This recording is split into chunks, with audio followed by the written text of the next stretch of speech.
शेगाव तालुक्यातील 11 गावांमध्ये नागरिकांना केस गळतीच्या समस्येने हैराण केले असून यावर उपाय शोधण्यासाठी जिल्हाधिकारी डॉक्टर किरण पाटील यांनी 15 जानेवारी रोजी प्रत्यक्ष बोंडगाव येथे भेट दिली। त्यांनी या समस्येची सखोल पाहणी करत गावातील सरपंच रामा पाटील थारकर आणि आरोग्य विभागाचे CS भुसारी, साथरोग अधिकारी डॉक्टर तांगडे, तालुका वैद्यकीय अधिकारी डॉक्टर दीपाली बाहेकर, विस्तार अधिकारी शेख साहेब तसेच इतर आरोग्य विभागाच्या अधिकाऱ्यांकडून केस गळतीच्या प्रकाराबद्दल माहिती घेतली। जिल्हाधिकाऱ्यांनी केस गळतीचे रुग्ण लवकरात लवकर बरे होण्यासाठी आवश्यक त्या सर्व उपचार सुविधा आणि इतर मदत पुरविण्याचे निर्देश प्रशासनाला दिले। यावेळी तहसीलदार दीपक बाजड, जिल्हा आरोग्य अधिकारी डॉक्टर अमोल गीते, सरपंच रामा पाटील थारकर आणि प्रशासनातील विविध विभागांचे अधिकारी व कर्मचारी उपस्थित होते।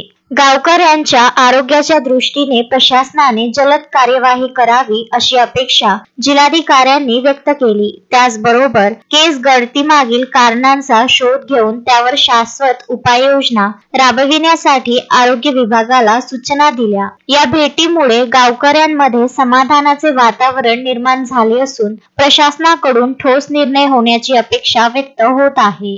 मोहम्मद फारूक, विदर्भ न्यूज, खामगाव।